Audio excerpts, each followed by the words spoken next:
할머니 놀라지 마세요. 저기 빨간 불빛 보이시죠? 저게 제 방을 감시하는 24번째 CCTV예요. 모두가 잠든 새벽 2시였습니다. 칠흑 같은 어둠 속에서 늙은 식모 옥자 씨의 등 뒤로 서늘하고 차분한 목소리가 들려왔죠. 놀라서 뒤를 돌아본 옥자 씨는 자신의 입을 틀어막을 수밖에 없었습니다.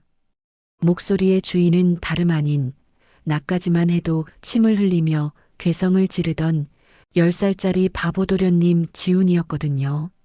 구박받던 62살 식모 할머니에게 건넨 10살 바보도련님의 목숨을 건 한마디.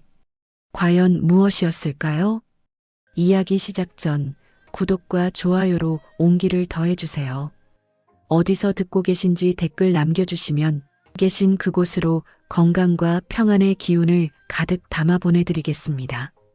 비, 중환자실의 차가운 공기를 가르는 건 아들의 희미한 생명을 붙들고 있는 인공호흡기 소리뿐이었습니다. 62살의 옥자 씨는 유리창 너머로 앙상하게 마른 35살 아들의 손을 멍하니 바라보고 있었죠.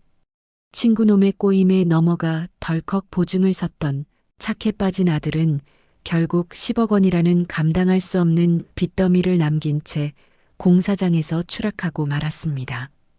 의사 선생님은 가망이 없다고 고개를 저었지만 옥자 씨는 호흡기를 뗄 수가 없었어요.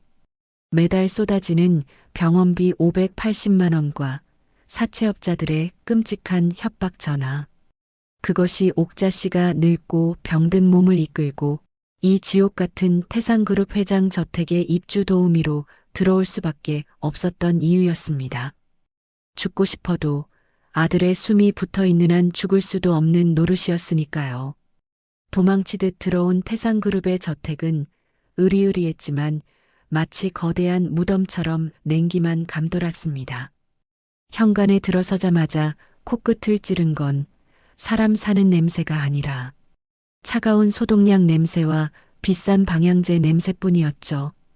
옥자 씨는 쭈뼛거리며 거실 한 구석에 짐보따리를 내려놓았습니다. 그런데 저쪽 구석에서 뭔가 짐승 같은 괴성이 들려오는 게 아니겠어요? 으악, 싫어, 저리 가. 놀란 옥자 씨가 고개를 돌려보니 웬 10살 남짓되어 보이는 사내아이가 머리를 쥐어뜯으며 바닥을 구르고 있었습니다. 그 아이가 바로 이 거대한 저택의 유일한 상속자이자 3년 전 사고로 부모를 잃고 바보가 되었다는 강지훈 도련님이었죠. 초점 없는 눈동자에 입가에는 허연침까지 질질 흘리고 있는 도련님의 몰골은 그야말로 처참하기 그지없었습니다.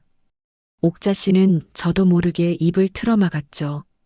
명색이 재벌가 도련님이라는데 입고 있는 옷은 며칠을 안 빨았는지 누렇게 밥풀이 말라붙어 있었거든요. 그때였습니다. 아이고 냄새야. 이 짐승 새끼가 또 시작이네. 2층 계단에서 매끈한 양복을 입은 중년 남자가 혀를 차며 내려오고 있었습니다. 그는 죽은 형님을 대신해 회사를 차지하려는 야망을 품은 도련님의 작은아버지 강진철 전무였습니다. 그의 눈빛에는 조카를 향한 걱정은커녕 더러운 벌레를 보는 듯한 멸시만이 가득 차 있었죠. 저녁 식사 시간이 되었습니다.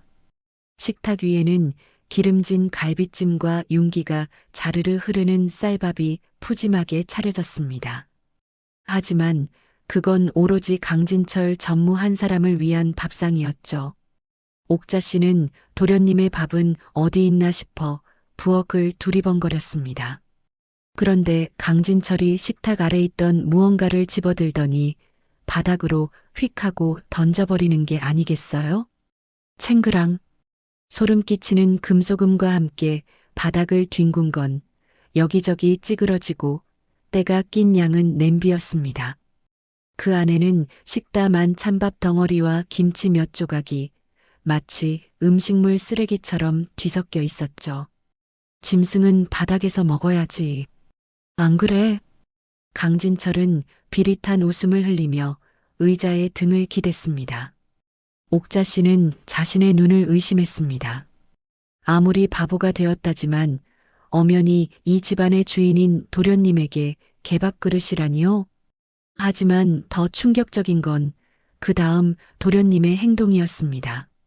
냄비가 바닥에 떨어지자마자 구석에 웅크리고 있던 도련님이 네 발로 엉금엉금 기어 나오지 않겠어요? 마치 훈련된 개처럼 말이죠. 도련님은 찌그러진 냄비에 코를 박고 허겁지겁 밥을 입안으로 구겨 넣기 시작했습니다. 쩝쩝, 으그저. 정적 흐르는 거실에는 도련님이 밥을 씹어 삼키는 거친 소리만이 울려 퍼졌습니다.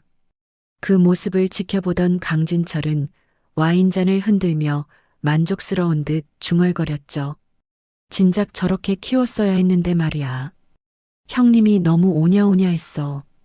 옥자 씨는 가슴 명치 끝에 뜨거운 돌덩이가 얹힌 것처럼 숨을 쉴 수가 없었습니다. 병원에 누워있는 자신의 아들 생각이 겹쳐져서였을까요? 아니면 부모 잃고 짐승 취급을 당하는 저 어린 것이 너무나 불쌍해서였을까요? 옥자 씨의 눈에서 참았던 눈물이 주르륵 흘러내렸습니다. 옥자 씨는 부엌 구석으로 도망치듯 들어가 입을 틀어막고 오열했습니다. 세상에, 귀한 도련님한테 이게 무슨 짓입니까? 사람이 어떻게 사람한테, 아니 어린 조카한테 이럴 수가 있단 말입니까? 이곳은 사람 사는 집이 아니었습니다. 화려한 샹들리에 불빛 아래 악마가 살고 있는 생지옥이나 다름없었죠. 하지만 옥자 씨는 당장 이 집을 뛰쳐나갈 수도 없었습니다. 도련님이 흘린 밥풀을 닦아내며 옥자 씨는 속으로 피를 토하듯 되뇌었습니다. 미안해요, 도련님. 이 힘없는 할미가 해줄 수 있는 게 아무것도 없네요. 하지만 옥자 씨는 꿈에도 몰랐습니다. 개처럼 밥을 먹던 도련님의 눈동자가 아주 잠깐 서늘하게 빛났다는 사실을 말이죠. 야, 이 밥버러지 같은 늙은이야. 청소를 발로 했어? 강진철 전무의 고함 소리가 쩌렁쩌렁하게 거실을 울렸습니다. 그는 옥자 씨가 닦아놓은 거실 바닥을 구둣발로 지지기며 입에 담지 못할 폭언을 쏟아붓고 있었죠. 어디서 송장 썩는 냄새가 난다 했더니 하여간 근본 없는 것들은 이래서 안 된다니까? 옥자 씨는 치밀어 오르는 설움을 꾹 누르며 납작 엎드려 빌 수밖에 없었습니다. 죄송합니다, 전무님. 제가 더 꼼꼼히 닦겠습니다. 그녀의 구분 등 위로 멸시와 조롱이 비수처럼 날아와 박혔습니다. 강진철은 옥자 씨의 정수리에 침이라도 뱉을 듯한 기세로 혀를 차더니 쾅 하고 현관문을 닫고 나가버렸죠. 차가운 현관문이 닫히자 옥자 씨는 그 자리에 주저앉고 말았습니다. 무릎 관절염이 도져서 뼈마디가 끊어질 듯 쑤셔왔거든요. 당장이라도 짐을 싸서 도망치고 싶었습니다. 하지만 그때 주머니 속에 낡은 폴더폰이 징하고 울리는 게 아니겠어요? 한국병원 원무과 미납병원비 580만 원. 금일 입금 안 되면 퇴원 조치합니다. 그 짧은 문자 한 통이 옥자 씨의 발목을 쇠사슬처럼 올가매고 있었습니다. 중환자실에 누운 아들의 얼굴이 떠오르자 옥자 씨는 입술을 꽉 깨물며 다시 걸레를 집어들었죠. 내 자식 살리려면 내가 이 집의 개가 되는 수밖에 없었으니까요. 집안일은 끝이 없었습니다. 한참을 쓸고 닦다 보니 거실 구석에 웅크리고 있는 작은 그림자가 눈에 들어왔습니다. 바로 지훈 도련님이었어요. 아까 저녁 식사 때 밥풀 범벅이 된 옷을 입은 채 도련님은 멍하니 허공만 응시하고 계셨죠. 이 넓은 저택에 고용된 사람들은 많았지만 아무도 바보 도련님에게 신경을 쓰지 않았습니다. 오히려 똥오줌을 못 가린다며 더럽다고 피하기 일쑤였죠. 옥자 씨는 한숨을 내쉬며 도련님에게 다가갔습니다. 가까이서 보니 도련님의 손등과 얼굴은 꼬질꼬질한 때가 껴서 말이 아니었습니다. 도련님, 이리 좀 와보세요. 씻어야죠. 옥자 씨는 도련님을 욕실로 데려가 따뜻한 물에 적신 수건으로 얼굴을 닦아주기 시작했습니다. 도련님은 인형처럼 가만히 앉아 옥자 씨의 손길을 받고 있었죠. 거친 수건이 닿을 때마다 아이의 여린 살결이 붉게 달아올랐습니다. 옥자 씨는 문득 35이 된 지금은 식물인간이 되어 누워있는 자신의 아들이 어렸을 적 생각이 났습니다. 내 새끼도 어릴 땐 이렇게 예뻤는데 부모 잃고 천덕꾸러기 신세가 된 도련님이 마치 내 자식 같아 가슴이 미어지는 게 아니겠어요? 옥자 씨는 주위를 두리번거리며 눈치를 살폈습니다. 혹시라도 누가 볼까봐 겁이 났던 거죠. 아무도 없는 것을 확인한 그녀는 앞치마 주머니 깊숙한 곳에서 무언가를 꺼냈습니다. 그것은 며칠 전 기사식당 카운터에서 몰래 집어왔던 하얀 박하사탕 하나였습니다. 고단한 하루 끝에 혼자 몰래 먹으려고 아껴뒀던 옥자 씨의 유일한 간식이었죠. 그녀는 떨리는 손으로 사탕 껍질을 깠습니다. 도련님, 아까 많이 놀랐죠? 입 벌려봐요. 옥자 씨는 도련님의 입에 조심스레 사탕을 넣어 주었습니다. 화한 박하향이 욕실의 습한 공기 사이로 퍼져나갔습니다. 이거 먹고 울지 마요. 인생이 참 쓰죠? 그래도 이거 녹여 먹다 보면 끝맛은 달달할 거예요. 옥자 씨의 투박한 손이 도련님의 헝클어진 머리카락을 쓸어넘겼습니다. 그녀의 눈에서 굵은 눈물방울이 뚝 하고 도련님의 손등 위로 떨어졌죠. 자신도 모르게 나온 한탄 섞인 위로였습니다. 그런데 바로 그때였습니다. 우물거리고 있던 도련님의 턱이 순간 딱 멈추는 게 아니겠어요? 초점 없이 풀려있던 도련님의 눈동자가 찰나의 순간이었지만 옥자 씨를 똑바로 응시했습니다. 그 눈빛은 바보의 것이 아니었습니다. 마치 깊은 우물처럼 알 수 없는 슬픔과 총기가 서려 있는 어른의 눈빛이었죠. 옥자 씨가 깜짝 놀라 숨을 멈춘 순간 도련님은 언제 그랬냐는 듯 다시 해실해실 웃으며 사탕을 깨물어 먹기 시작했습니다. 헤헤, 맛있다. 옥자 씨는 고개를 갸웃거렸지만 가슴 한구석에서 묘한 떨림이 멈추지 않았습니다. 방금 내가 본 건 뭐였을까? 잘못 본 걸까? 하지만 옥자 씨는 꿈에도 몰랐습니다. 그 박하사탕 하나가 이 지옥 같은 운명을 뒤집을 거대한 반전의 열쇠가 되었다는 사실을 말이죠. 지옥 같은 입주 첫날이 저물고 모두가 잠든 새벽 2시였습니다. 창밖에는 굵은 장대비가 쏟아지고 있었죠. 식모방의 낡은 침대에 누운 옥자 씨는 욱신거리는 무릎을 주무르며 도통 잠을 이룰 수가 없었습니다. 관절염 통증 때문만은 아니었어요. 아까 저녁에 개밥 그릇에 코를 박고 밥을 먹던 도련님의 그 처참한 뒷모습이 눈만 감으면 천장에 어른거려 가슴을 짓눌렀기 때문입니다. 혹시나 체하진 않았을까, 밤새 춥지는 않을까 걱정이 꼬리에 꼬리를 물더군요. 결국 옥자 씨는 자리를 박차고 일어났습니다. 이불이라도 제대로 덮어주고 와야 마음이 편할 것 같았거든요. 옥자 씨는 발소리를 죽이며 복도 끝에 있는 도련님의 방으로 향했습니다. 으리으리한 저택 복도는 낮보다 밤에 더 냉기가 돌았습니다. 조심스럽게 도련님의 방문을 열었죠. 그런데 침대 위가 텅 비어 있는 게 아니겠어요? 이불은 바닥에 나뒹굴고 있었고 아이의 모습은 어디에도 보이지 않았습니다. 옥자 씨의 심장이 덜컥 내려앉았습니다. 설마 작은아버지가 무서워서 밤중에 집을 나가버린 건 아닐까? 당황한 옥자 씨가 방 안을 두리번거리려는 찰나였습니다. 방 구석진 곳에서 파르스름한 불빛이 새어나오고 있었습니다.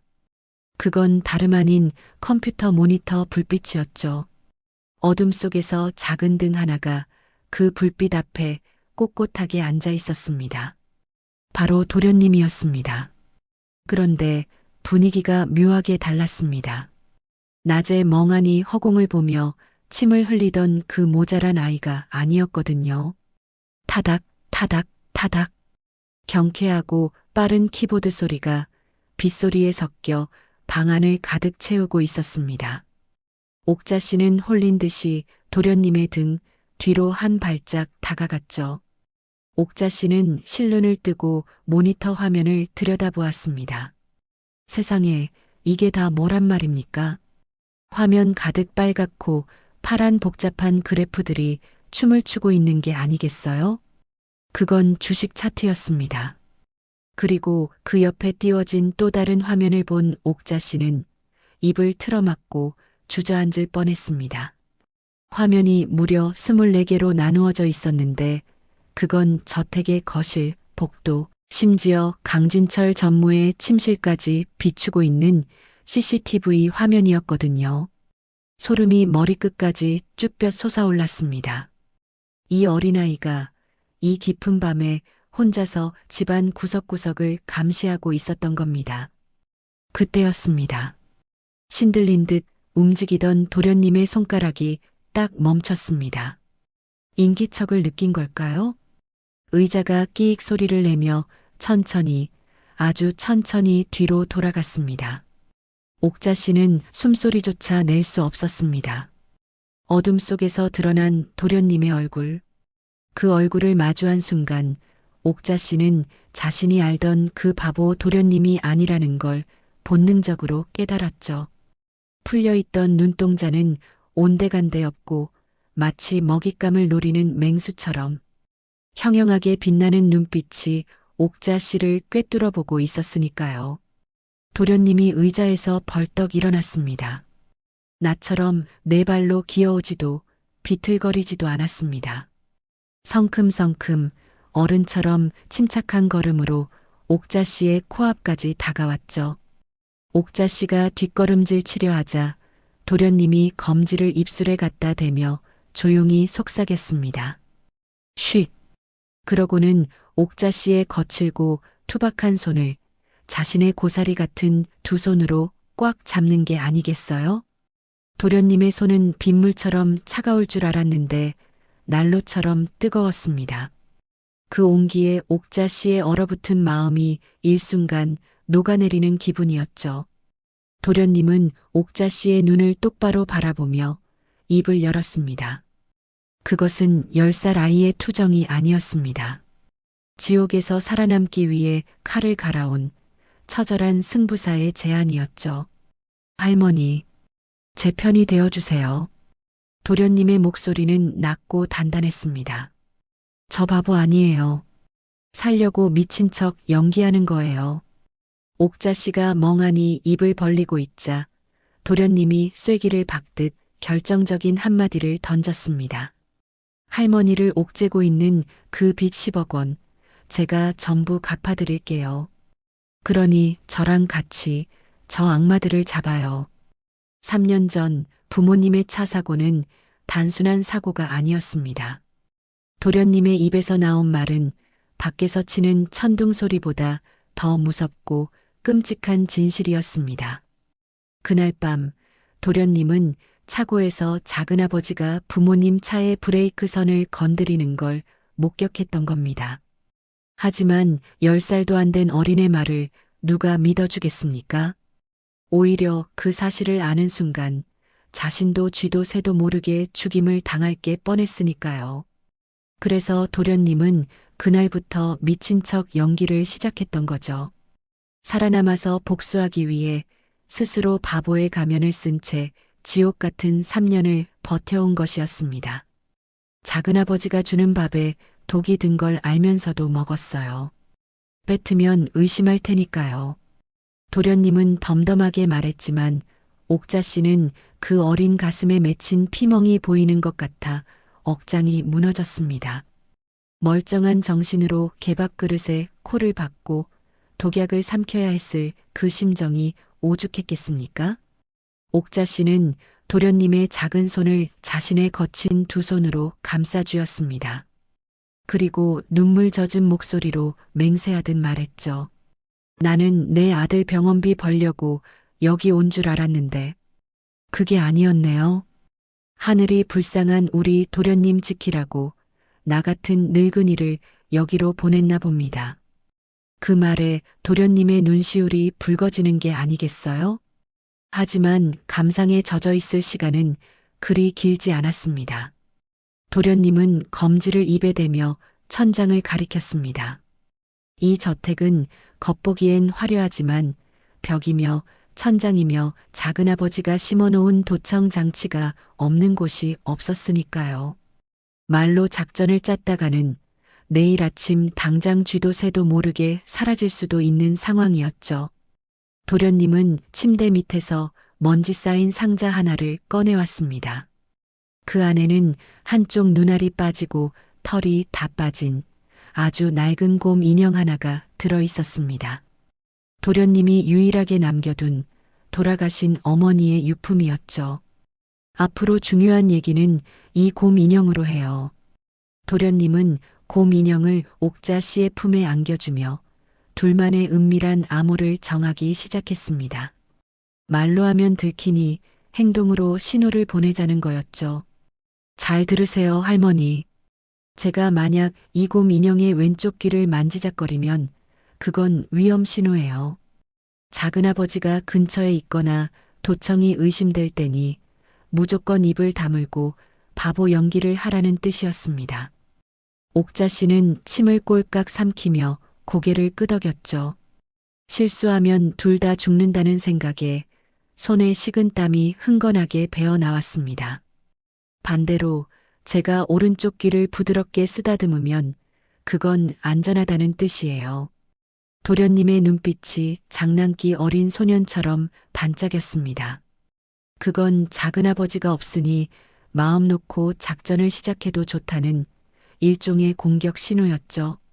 옥자 씨는 곰 인형의 오른쪽 귀를 살살 쓰다듬어 보았습니다. 보드라운 털의 감촉이 손끝에 닿자 왠지 모를 용기가 샘솟는 게 아니겠어요? 이제 더 이상 혼자가 아니었습니다. 힘없는 늙은이와 바보 아이였지만 둘이 뭉치니 천군만마를 얻은 듯 든든했으니까요.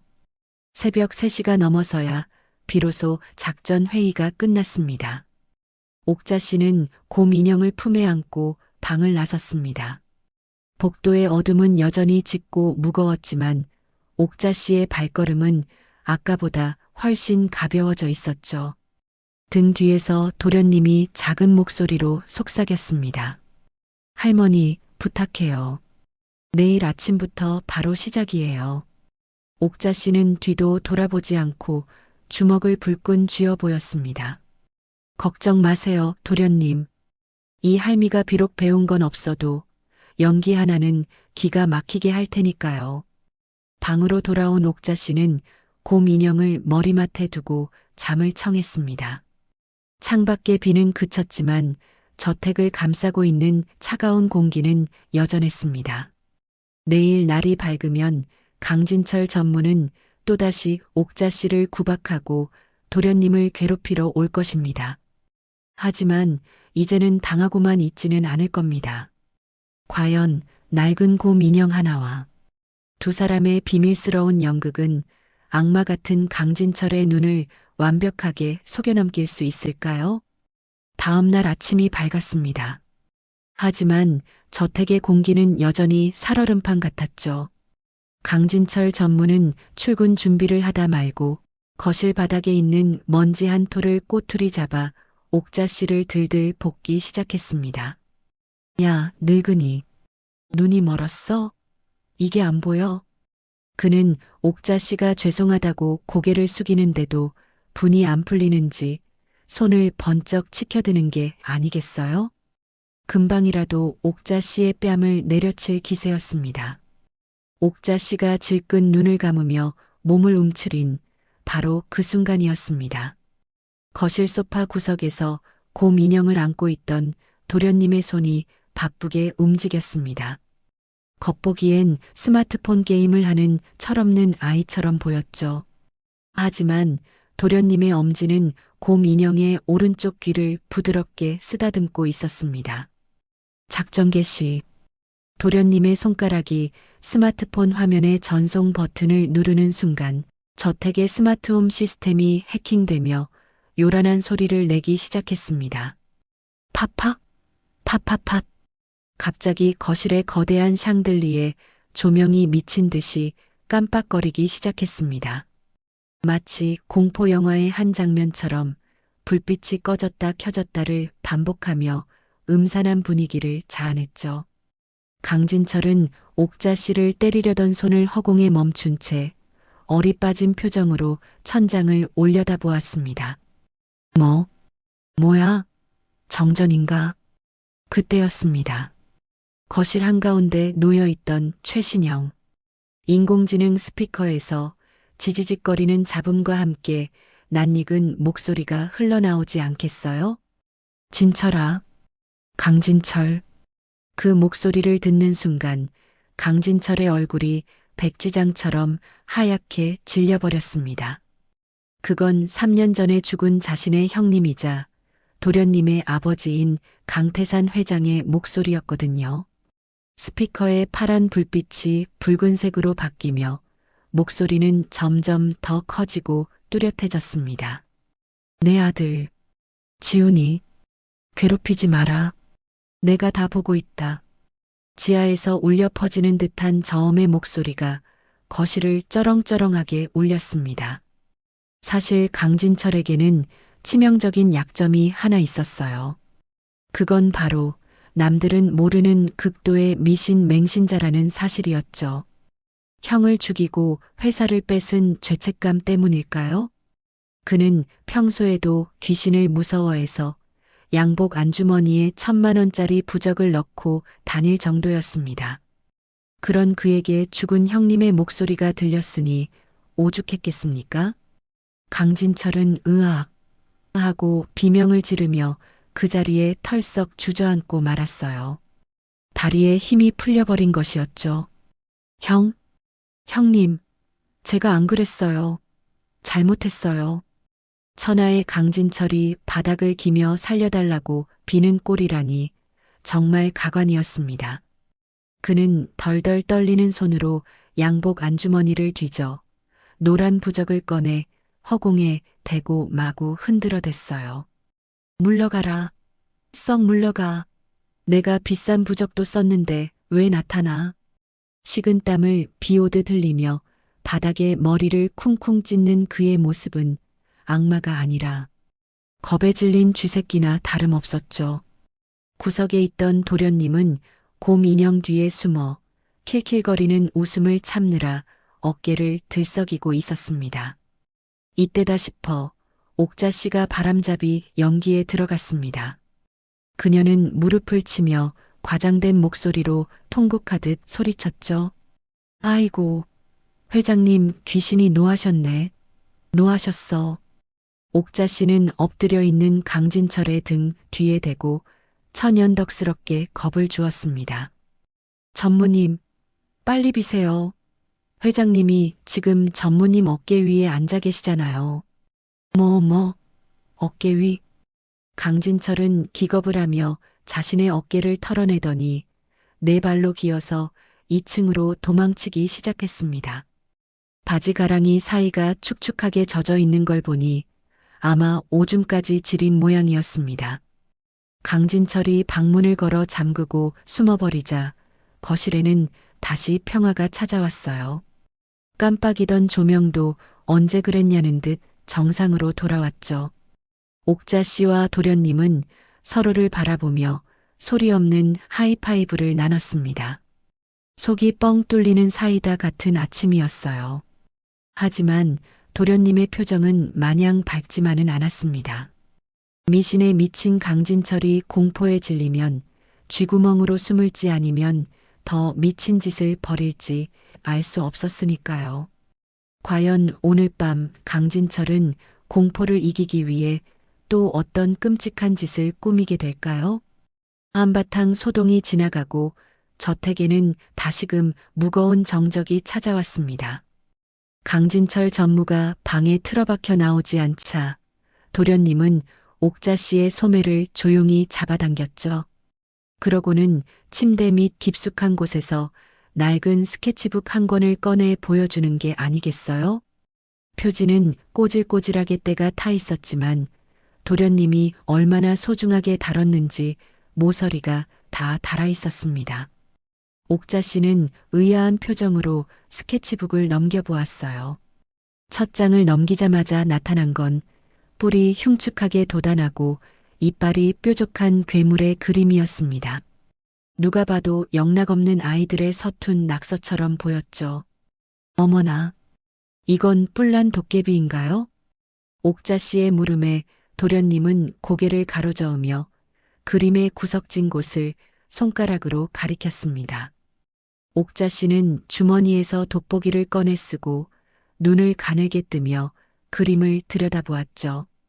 그런데 자세히 보니 그건 단순한 괴물 그림이 아니었습니다. 괴물의 날카로운 이빨 사이사이와 머리카락, 끝부분에 아주 깨알 같은 글씨와 숫자들이 암호처럼 빽빽하게 적혀 있는 게 아니겠어요? 옥자 씨는 숨을 멈추고 그 작은 글씨들을 하나하나 읽어내려갔습니다. 그 내용을 확인한 순간 옥자 씨의 손이 사시나무 떨듯 떨리기 시작했습니다. 2024년 5월 3일 오후 2시 작은아빠가 회사 공금 5억 원을 빼돌려 주시게 넣음. 2024년 5월 10일 저녁 7시 밥 먹다 흘렸다고 머리를 3대 때림. 너무 아파서 눈물이 났음. 그것은 낙서가 아니라 지난 3년간 강진철이 저지른 모든 악행을 기록한 범죄일지였습니다. 괴물은 바로 강진철 전무였고 붉은색 크레파스로 칠해진 피눈물은 도련님의 고통이었던 겁니다. 도련님은 그를 모르는 척, 바보인 척, 연기하면서도 매일 밤 이불을 뒤집어 쓰고 이 끔찍한 진실을 기록해왔던 것이죠. 스케치북을 넘길 때마다 옥자 씨의 가슴은 천갈래 만갈래로 찢어지는 듯 했습니다. 어떤 페이지에는 괴물의 발톱에 밟힌 작은 새가 그려져 있었고 그 옆에는 살려주세요라는 글씨가 흐릿하게 적혀 있었습니다. 얼마나 무서웠을까요? 이 어린 것이 부모도 없이 그 악마 같은 사람 밑에서 숨죽여 울며 이 그림을 그렸을 생각을 하니 옥자 씨는 억장이 무너져 내리는 것만 같았습니다. 이건 10살 아이가 감당하기엔 너무나 가혹하고 잔인한 지옥도나 다름없었으니까요. 아이고, 도련님. 옥자 씨는 더 이상 참지 못하고 스케치북을 가슴에 품은 채 오열하고 말았습니다. 그녀는 도련님을 와락 끌어안았어요. 사실 옥자 씨의 가슴 속에는 평생 씻을 수 없는 피멍 같은 기억이 하나 박혀 있었습니다. 10년 전 아들이 공사장에서 떨어져 피투성이가 되어 실려왔을 때 병원비가 없어 수술 동의서에 바로 도장을 찍지 못하고 망설였던 그 끔찍한 날의 기억이었죠. 그때 희미한 의식 속에서 엄마, 나 아파 하고 불렀던 아들의 목소리가 지금 품 안에서 떨고 있는 도련님의 숨소리와 겹쳐 들리는 게 아니겠어요? 내 자식 지키지 못했다는 사무치는 죄책감에 옥자 씨는 도련님을 으스러져라 더 꽉 끌어안을 수밖에 없었습니다. 비쩍 마른 도련님의 등뼈가 옥자 씨의 품 안에서 앙상하게 만져졌죠. 이 어린 개, 그 긴 세월을 혼자서 이러고 살았어? 얼마나 무서웠을꼬, 얼마나 아팠을꼬. 옥자 씨의 뜨거운 눈물이 도련님의 어깨를 흠뻑 적셨습니다. 그건 식모와 주인집 도련님의 관계가 아니라 세상 끝에 내몰린 두 사람의 피보다 진한 위로였습니다. 옥자 씨의 품에 안긴 도련님의 어깨도 조금씩 들썩이기 시작했습니다. 지난 3년 동안 누구에게도 들키지 않으려 소리 죽여 울어야 했던 도련님. 항상 강한 척, 아무렇지 않은 척. 가면을 쓰고 살았던 도련님이 처음으로 어린아이처럼 할머니 품에 기대어 응석을 부리듯 울고 있었던 겁니다. 도련님은 소리내어 울지도 못했어요. 그저 옥자 씨의 옷자락을 꽉 움켜쥔 채 굵은 눈물방울만 뚝뚝 흘려보낼 뿐이었죠. 그 고요한 눈물이 옥자 씨의 가슴을 더 아프게 후벼 팠습니다. 한참을 그렇게 서로를 부둥켜 안고 울던 두 사람은 퉁퉁 부은 눈으로 서로를 마주 보았습니다. 이제 두 사람 사이에는 그 어떤 비밀도 벽도 존재하지 않았죠. 옥자 씨는 도련님의 눈물을 닦아주며 마음속으로 굳게 다짐했어요. 내 목숨이 붙어 있는 한 다시는 우리 도련님 눈에서 눈물 나게 하지 않겠다고 말이죠. 하지만 이 애틋한 시간도 잠시 방문 밖 복도에서 쿵쿵거리는 무거운 발소리가 들려오기 시작했습니다. 공포에 질려 도망쳤던 강진철이 도끼를 품고 다시 돌아온 걸까요? 저녁 식사 시간이 돌아왔습니다. 하지만 식탁 위에는 평소보다 더 무겁고 살벌한 긴장감이 감돌고 있었죠. 강진철 전무는 국을 한 숟가락 뜨더니 갑자기 숟가락을 식탁 위에 쾅 하고 내던지는 게 아니겠어요? 아, 국이 왜 이렇게 짜? 너 나 고혈압으로 죽으라고 고사 지내냐? 그의 눈에는 붉은 핏발이 서려 있었습니다. 옥자 씨는 화들짝 놀라 죄송하다며 고개를 조아렸습니다. 하지만 독이 오를 대로 오른 강진철은 펄펄 끓는 국그릇을 집어들더니 옥자 씨의 얼굴을 향해 치켜드는 겁니다. 너 같은 늙은이는 뜨거운 맛을 좀 봐야 정신을 차리지. 옥자 씨는 꼼짝없이 화상을 입을 판이었습니다. 공포에 질려 두 눈을 질끈 감을 수밖에 없었죠. 바로 그때였습니다. 구석에서 조용히 밥을 먹던 도련님이 갑자기 식탁 쪽으로 달려들며 비명을 지르기 시작했습니다. 으악! 벌레! 벌레! 도련님은 마치 발작을 일으키는 사람처럼 온몸을 비틀며 괴성을 질러댔습니다. 그러고는 식탁볼을 두 손으로 움켜쥐고 있는 힘껏 잡아당겨버렸죠. 와장창, 쨍그랑, 식탁 위에 있던 그릇들이 바닥으로 곤두박질 치며 산산조각이 났습니다. 물론 강진철이 들고 있던 뜨거운 국그릇도 바닥에 떨어져 박살이 나고 말았죠. 순식간에 아수라장이 된 거실을 보며 강진철은 혀를 차며 인상을 구겼습니다. 에이, 재수 없어. 미친 새끼가 또 시작이네. 그는 밥맛이 다 떨어졌다며 옷을 털고 밖으로 나가버렸습니다. 강진철이 사라지자 도련님은 언제 그랬냐는 듯 얌전해졌습니다. 옥자 씨는 그제야 다리에 힘이 풀려 자리에 주저앉고 말았죠. 바닥에 널브러진 유리 조각 위로 도련님의 맨발이 보였습니다. 할머니가 뜨거운 국물을 뒤집었을까봐 도련님이 일부러 미친 척 연기를 해서 온몸으로 막아준 것이었습니다. 옥자 씨는 떨리는 손으로 도련님의 발에 상처가 없는지 살폈습니다. 다행히 다친 곳은 없었지만 그 작은 등이 어찌나 커 보이던지 가슴이 뭉클해지지 뭐예요. 그날 밤이었습니다. 옥자 씨는 좁은 식모방에 누워 끙끙 앓고 있었습니다. 낮에 너무 놀란 탓인지 아니면 비가 오려는지 무릎 관절염이 도져서 뼈마디가 끊어질 듯 쑤셔왔거든요. 약도 없어서 그저 퉁퉁 부은 무릎을 맨손으로 주무르고 있을 뿐이었죠. 그런데 끼익하고 조용히 방문이 열리더니 작은 그림자가 들어오는 게 아니겠어요? 도련님이었습니다. 도련님의 손에는 어디서 구했는지 꼬질꼬질하게 구겨진 파스 한 장이 들려 있었습니다. 도련님은 옥자 씨 곁으로 다가와 앉았습니다. 그러고는 고사리 같은 손으로 파스 비닐을 벗겨 옥자 씨의 퉁퉁 부은 무릎에 꾹꾹 눌러 붙여주었습니다. 낮에 할머니가 다리를 절뚝거리는 걸 보고 구급상자에서 몰래 훔쳐온 것이 분명했죠. 할머니, 아프지 마요. 도련님이 옥자 씨의 무릎에 호호하고 입김을 불어주며 속삭였습니다. 나 때문에 다치면 안 돼요. 내가 할머니 지켜줄게요. 코끝을 톡 쏘는 알싸한 파스 냄새가 좁은 식모방 안에 가득 찼습니다.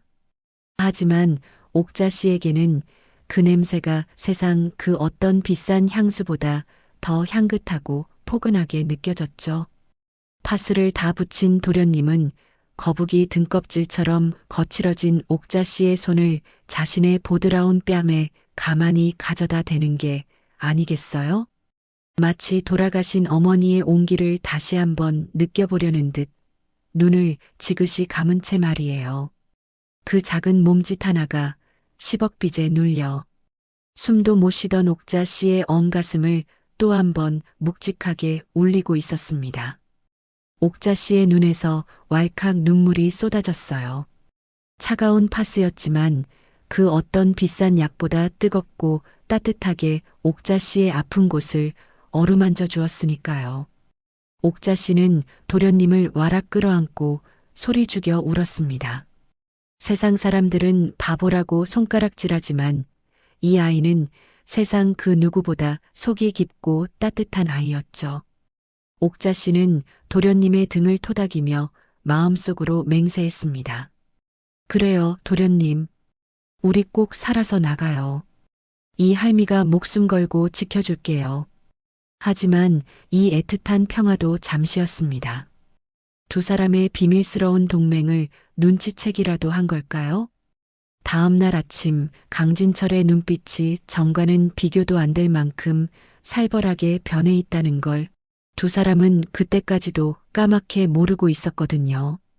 다음 날 아침 강진철 전무는 세상에서 제일 자상한 삼촌의 가면을 쓰고 나타났습니다. 그의 손에는 금박지로 포장된 고급 초콜릿 상자가 들려 있었죠. 그는 옥자 씨가 보는 앞에서 포장지를 벗기더니 새카만 초콜릿 한 덩이를 도련님의 입가에 가져다 대는 게 아니겠어요? 자, 우리 지훈이. 이거 먹어야 머리가 좋아지지. 삼촌이 비싼 돈 주고 구해온 약이야. 말이 좋아 약이지. 그건 냄새부터가 역한 화학약품 냄새로 진동을 했습니다.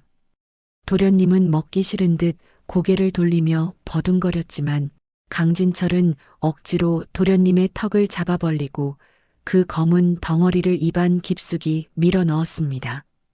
그러고는 꿀꺽 삼키는 걸 확인할 때까지 도련님의 목을 움켜쥐고 놓아주지 않았습니다.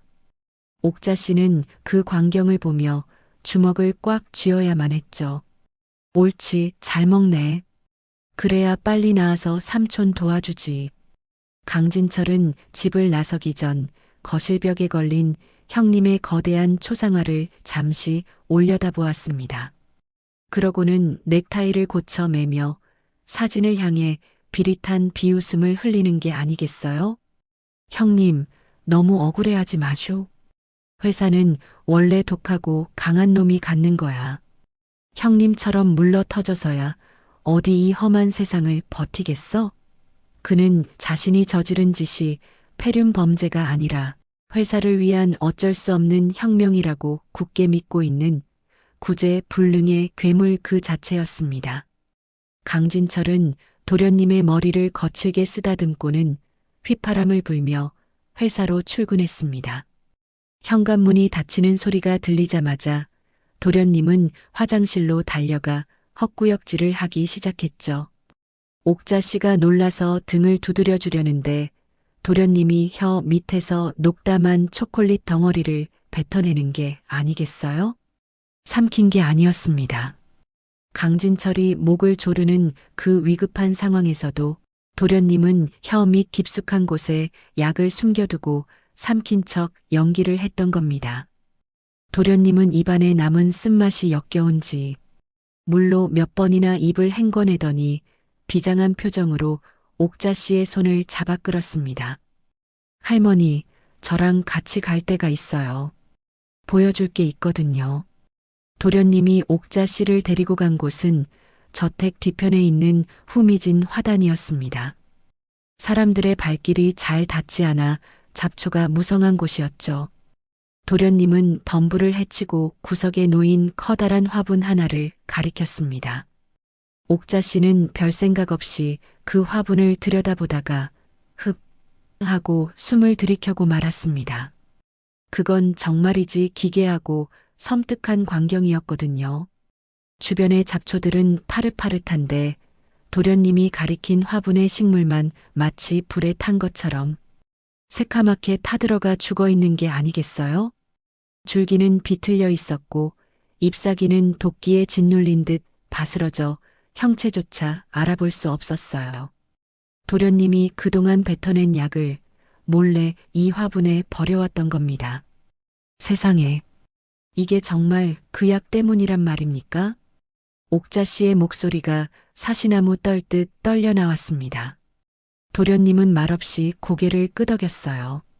식물조차 이렇게 새카맣게 태워 죽이는 독극물을 강진철은 어린 조카에게 머리 좋아지는 약이라며 3년이나 먹여왔던 겁니다. 이건 치료가 아니라 서서히 뇌를 녹여서 진짜 바보로 만들거나 죽이려는 살인 미수나 다름없었죠. 옥자 씨는 소름이 머리끝까지 쭈뼛 솟아올랐습니다. 만약 도련님이 정말 바보여서 주는 대로 받아먹었다면 지금쯤 저 화분 속에 식물처럼 싸늘한 주검이 되어 있었을 테니까요. 사람의 탈을 쓰고 어찌 이런 끔찍한 짓을 저지를 수 있단 말입니까? 할머니, 증거가 필요해요. 도련님의 차분한 목소리에 옥자 씨는 퍼뜩 정신을 차렸습니다. 지금 분노하고 있을 때가 아니었습니다. 이 악마 같은 짓을 세상에 알리려면 움직일 수 없는 증거를 남겨야 했으니까요. 옥자 씨는 떨리는 손으로 주머니에서 폴더폰을 꺼냈습니다. 그리고 새카맣게 죽은 화분의 모습과 그 옆에 뱉어놓은 독약 덩어리를 꼼꼼하게 사진으로 찍기 시작했죠. 찰칵, 찰칵. 셔터 소리가 날 때마다 옥자 씨의 가슴 속에서는 뜨거운 분노가 치밀어 올랐습니다. 이 사진 한 장 한 장이 나중에 강진철의 목을 조르는 올가미가 될 것입니다. 사진을 다 찍은 옥자 씨는 부엌에서 가져온 비닐 지퍼백에 뱉어낸 약 덩어리를 조심스럽게 담았습니다. 혹시라도 독이 묻을까봐 비닐 장갑을 2겹이나 끼고 말이죠. 이것만 국과수나 연구소에 보내 성분 분석을 하면 강진철이 무슨 약을 썼는지 낱낱이 밝혀낼 수 있을 겁니다. 옥자 씨는 증거물이 담긴 비닐봉지를 품에 꼭 안았습니다. 마치 세상에서 가장 귀한 보물이라도 되는 것처럼 말이에요. 걱정 마세요, 도련님. 이 할미가 이 증거들 목숨 걸고 지킬게요. 그놈이 발뺌 못하게 아주 꼼짝없이 올감해 줄 테니까. 옥자 씨의 눈빛이 그 어느 때보다 매섭게 빛나고 있었죠. 하지만 하늘도 무심하시지 시련은 여기서 끝이 아니었습니다. 증거를 확보했다는 안도감도 잠시 저택 안에서 요란한 전화벨 소리가 울리기 시작하는 게 아니겠어요? 강진철이었어요. 그는 수화기 너머로 옥자 씨와 도련님의 숨통을 동시에 끊어놓을 최후의 통첩을 준비하고 있었습니다. 과연 강진철이 준비한 그 마지막 카드는 무엇이었을까요? 운명의 날이 밝았습니다. 주주총회를 딱 하루 앞둔 저녁, 강진철 전무가 술에 잔뜩 취해 들어와 청천벽력 같은 통보를 내리는 게 아니겠어요? 내일 새벽 지훈이 놈을 정신병원 폐쇄병동으로 보낸다. 그는 더 이상 연기할 필요도 없다는 듯 옥자 씨에게도 당장 짐 싸서 나가라며 해고를 통보했습니다. 내년도 이제 필요 없어. 내일 아침에 앰뷸런스 오면 지훈이 태워보내고 너도 내 눈앞에서 영원히 꺼져.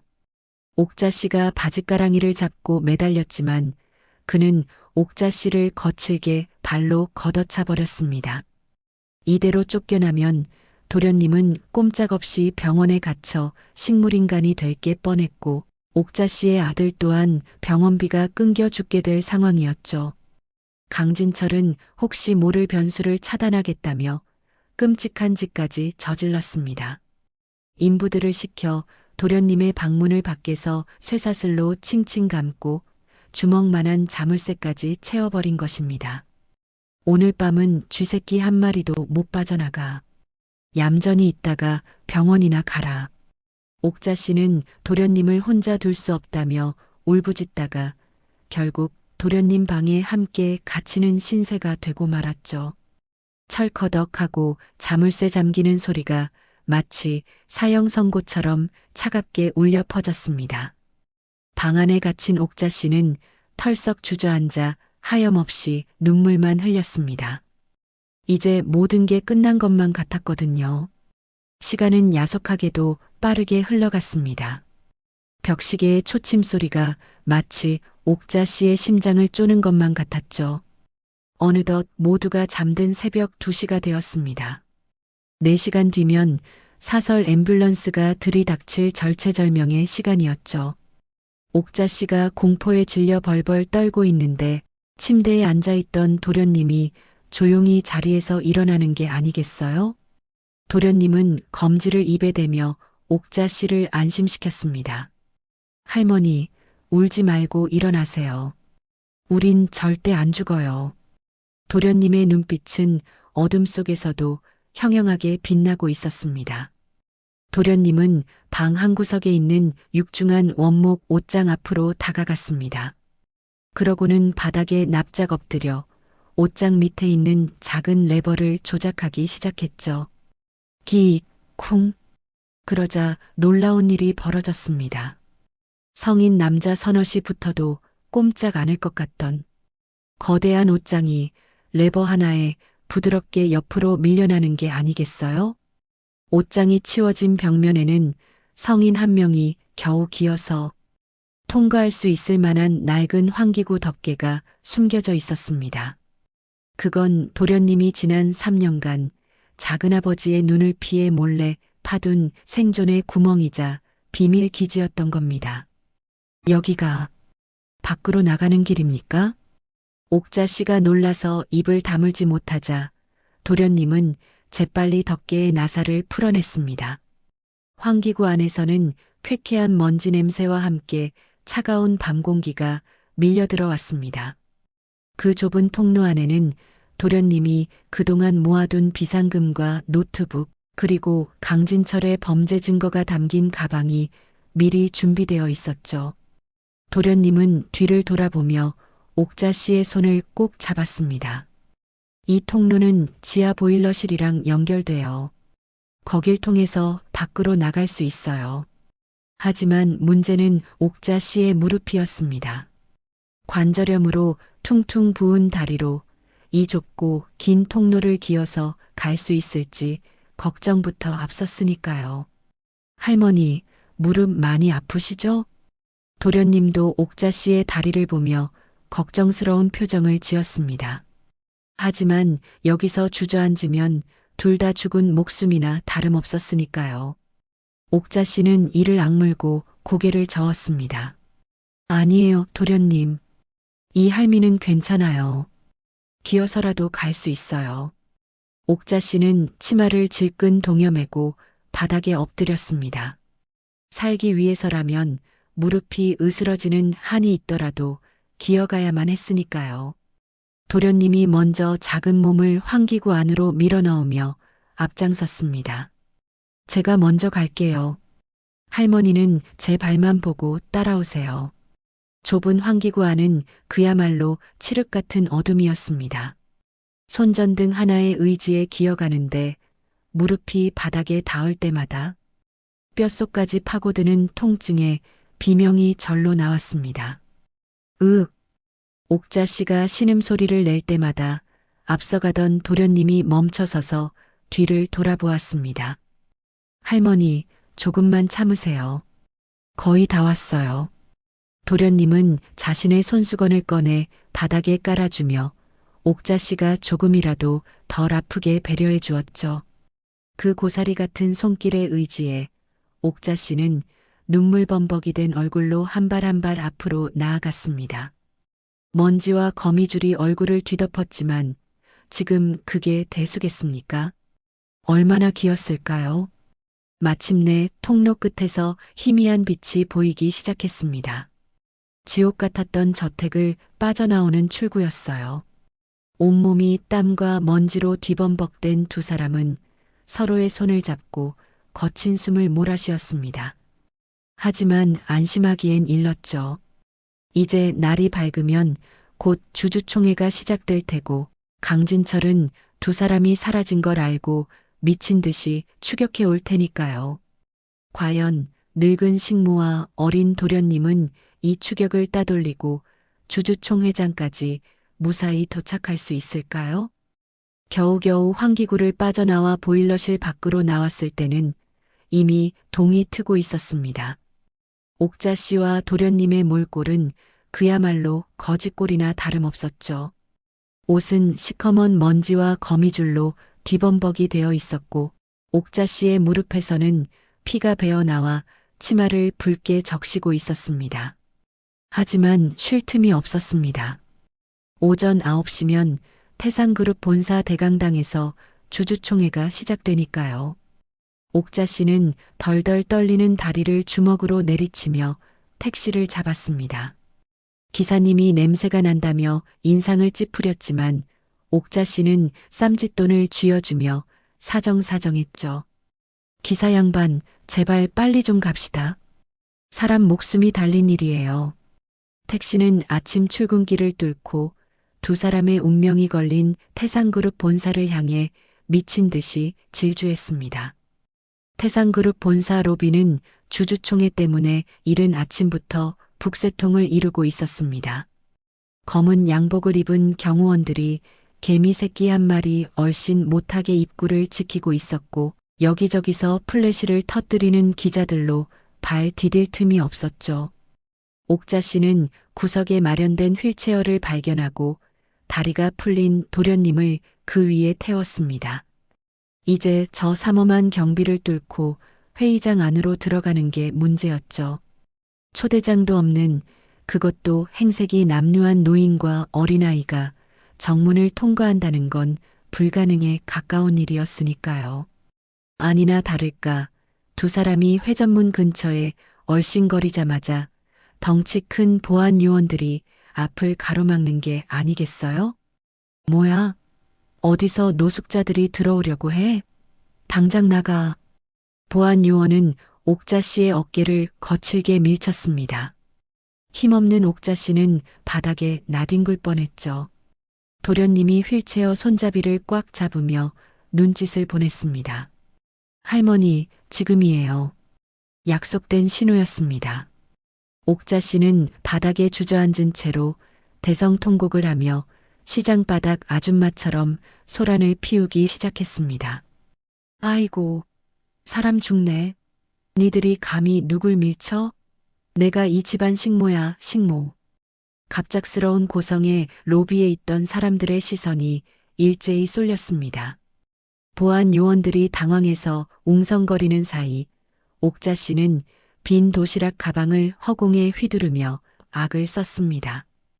우리 도련님이 아침도 못 드시고 나오셔서 내가 이 늙은 몸 이끌고 도시락 싸들고 왔다. 근데 문전박대라니 회장님이 알면 니들 다 모가지야. 옥자 씨의 기가 막힌 메소드 연기에 보안 요원들은 쩔쩔맸습니다. 혹시나 진짜 회장님 댁사람일까봐 함부로 쫓아내지도 못하고 우왕좌왕하는 틈이 생겼죠. 아니 할머니, 이러지 마시고 저쪽으로 좀. 보안 요원 셋이 옥자 씨에게 매달려 진땀을 빼는 그 순간이었습니다.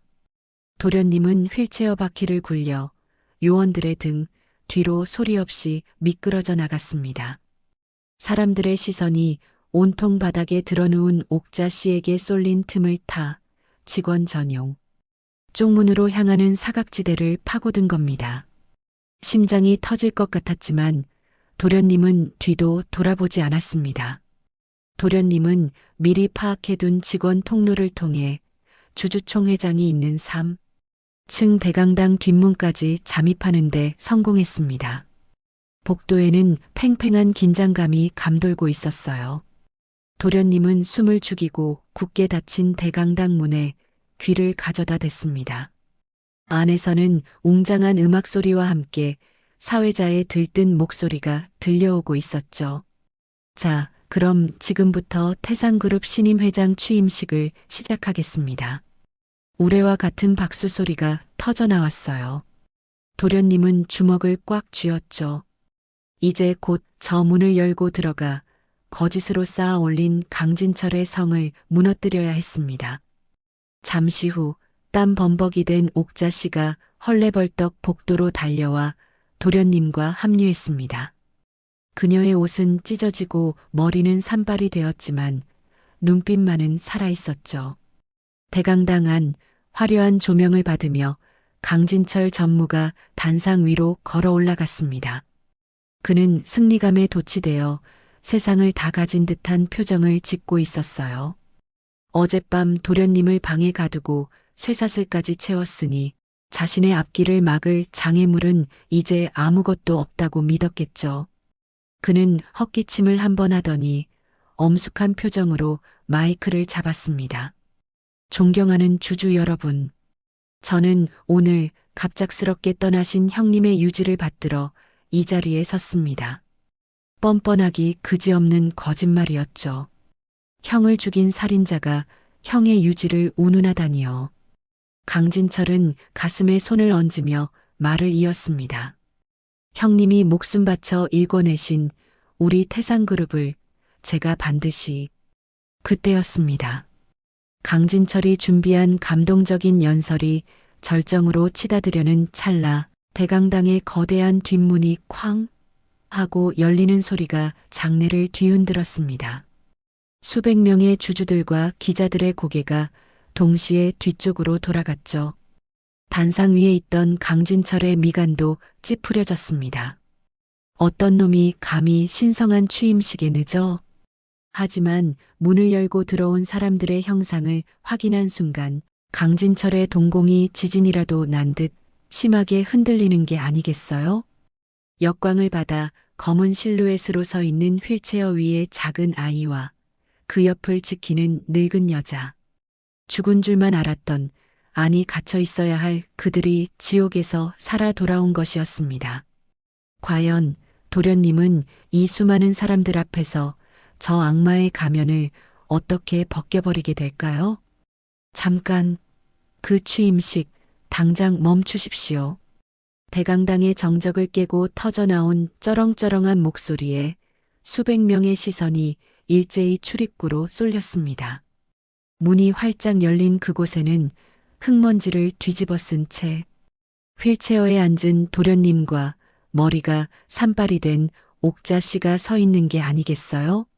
마치 지옥 불구덩이에서 방금 살아 돌아온 처참한 몰골이었죠.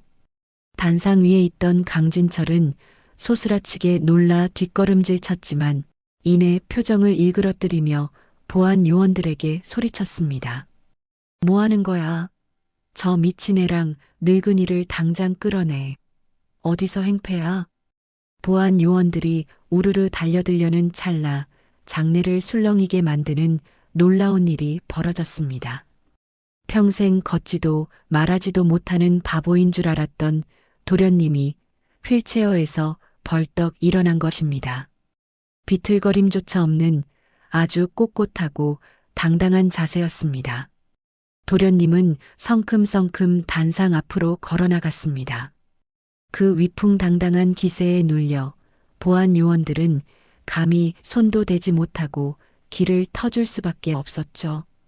도련님은 멍하니 서 있는 강진철의 손에서 마이크를 낚아채듯 빼앗았습니다. 그러고는 좌중을 휘어잡는 서늘하고 또렷한 목소리로 입을 열었죠. 작은아버지, 삼류 연극은 이제 끝났습니다. 그 목소리는 더 이상 10살짜리 바보의 것이 아니었습니다. 복수의 칼날을 갈아온 태상그룹의 진정한 주인이 내뱉는 심판의 선언이었으니까요. 지훈아, 내가 어떻게...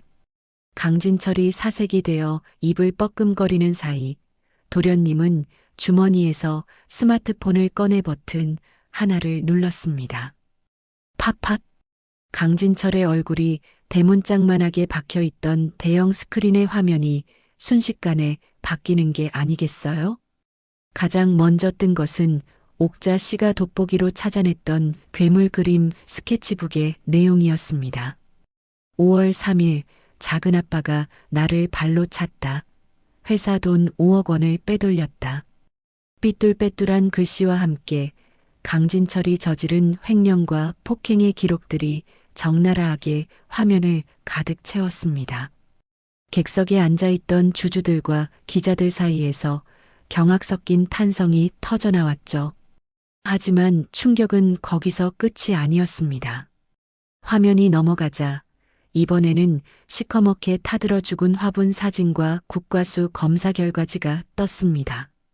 저건 지난 3년간 작은아버지가 제게 영양제라며 먹였던 약을 뱉어낸 화분입니다. 도련님의 차분한 설명이 이어졌습니다. 식물조차 닿자마자 죽어버리는 저 독극물을 조카에게 매일같이 먹이며 서서히 죽어가게 만들었죠. 장례는 순식간에 아수라장이 되었습니다.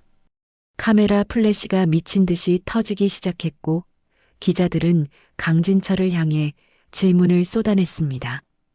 강진철 전무님, 저게 사실입니까? 조카를 독살하려 하셨습니까? 아, 아니야. 다 조작이야. 저 미친놈이 꾸민 짓이라고. 강진철은 핏대를 세우며 발악했습니다. 하지만 도련님은 비릿한 미소를 지으며 마지막 카드를 꺼내들었죠. 조작이라고요? 그럼 이 영상도 조작일까요? 스크린에 낡은 곰 인형의 시선으로 찍힌 흔들리는 영상이 재생되었습니다.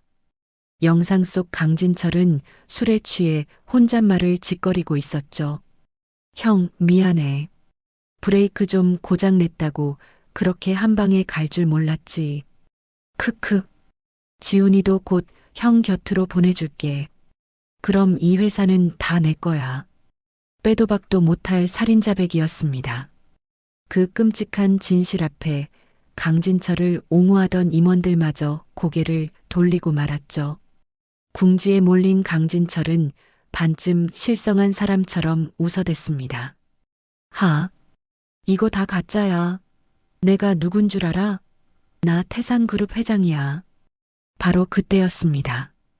대강당의 거대한 스피커에서 지지직거리는 잡음과 함께 땅 밑에서 울리는 듯한 목소리가 들려오는 게 아니겠어요? 진철아, 형이다. 아직도 정신을 못 차렸구나. 도련님이 미리 준비해둔 음성 변조 시스템이 작동한 것입니다.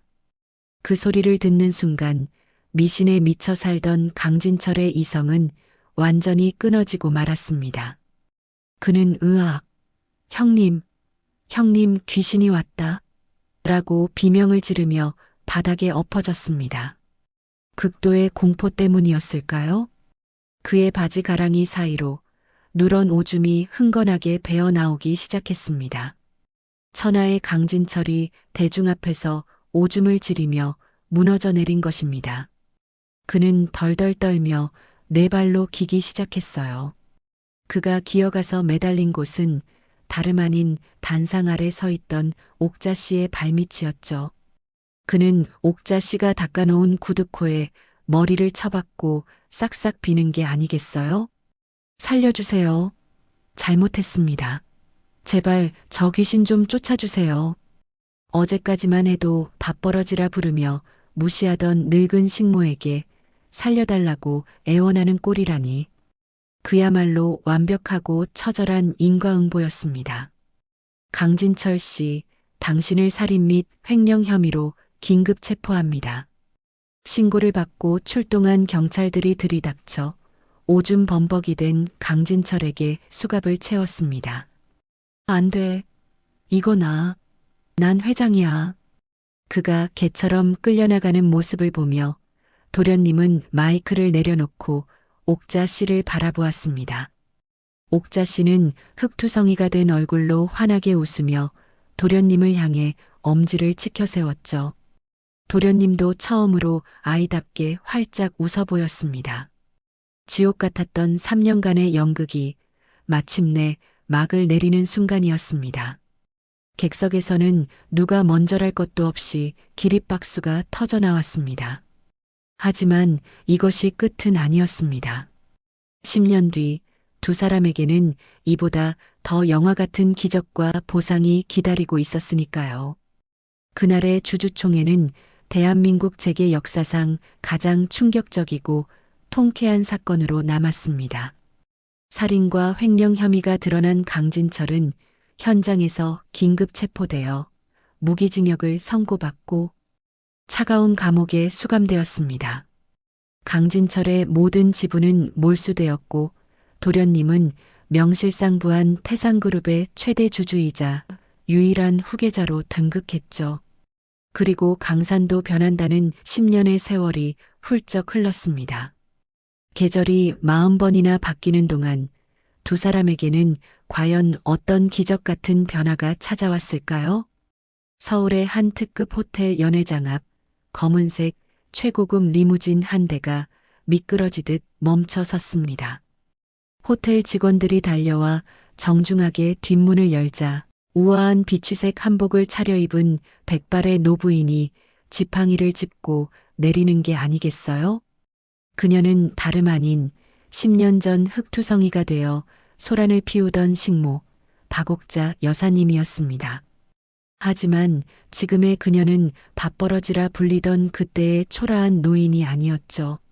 로비에 도열해 있던 수십 명의 양복 입은 임원들이 옥자님을 보자마자 허리를 90도로 숙이며 우렁차게 외쳤거든요. 안녕하십니까? 이 사장님, 오시느라 고생하셨습니다. 그때 연회장 안에서 훤칠한 키에 조각 같은 외모를 가진 청년이 걸어 나왔습니다. 잘 재단된 수트가 누구보다 잘 어울리는 그는 어엿한 20살 청년이 된 강지훈 회장이었습니다. 개밥그릇에 코를 박고 밥을 먹던 그 비참한 소년의 모습은 온데간데 없었죠. 지훈 회장은 환하게 웃으며 옥자님에게 달려와 그녀의 팔짱을 다정하게 끼었습니다. 어머니, 오셨어요? 다리는 좀 괜찮으세요? 어머니. 그 호칭은 듣는 사람들의 가슴을 뭉클하게 만들기에 충분했습니다. 피 한 방울 섞이지 않았지만 두 사람은 이미 세상 그 어떤 모자보다 더 깊은 정으로 이어져 있었으니까요.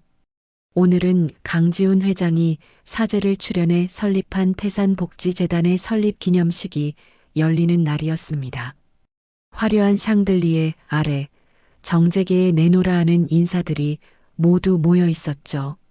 지훈 회장은 옥자님을 가장 높은 상석인 헤드 테이블로 모셨습니다. 그리고 단상에 올라 마이크를 잡았습니다. 오늘 이 영광스러운 자리에 제가 가장 존경하고 사랑하는 분을 모셨습니다. 지훈 회장의 손짓에 화려한 조명이 옥자님을 비췄습니다. 사람들의 박수 소리가 쏟아지는 가운데 지훈 회장은 단상에서 내려와 옥자 님 앞에 한쪽 무릎을 꿇고 앉는 게 아니겠어요? 지훈 회장은 품 안에서 붉은 비단 보자기에 쌓인 묵직한 함을 꺼냈습니다. 그 안에는 재단 이사장의 권위를 상징하는 황금으로 만든 옥새가 번쩍이고 있었죠. 지훈 회장은 옥자님의 거칠고 투박한 손에 그 옥새를 쥐어주며 떨리는 목소리로 말했습니다.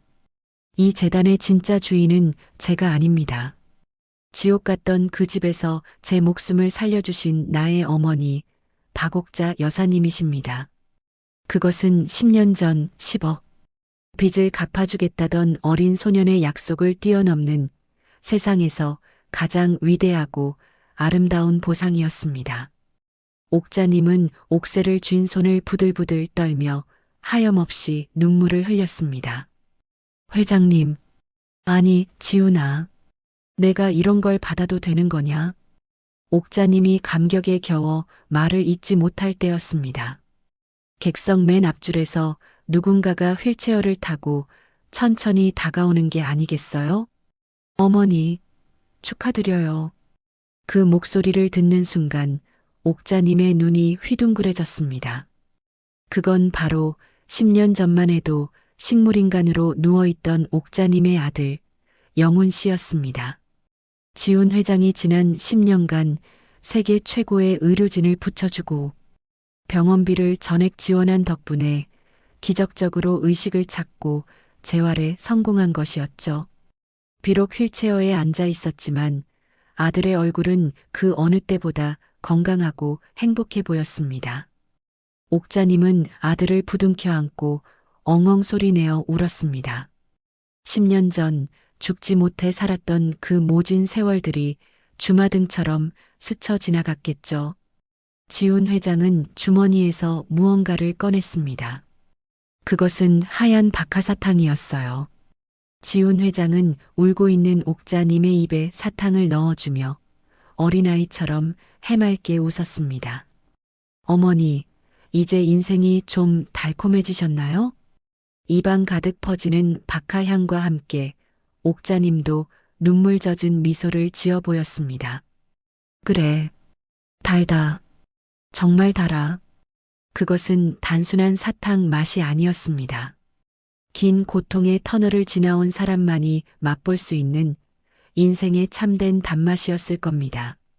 서로를 지키기 위해 목숨을 걸었던 할머니와 도련님. 이제 그들은 태산이라는 거대한 울타리 안에서 영원히 서로의 곁을 지키는 진짜 가족이 되었습니다.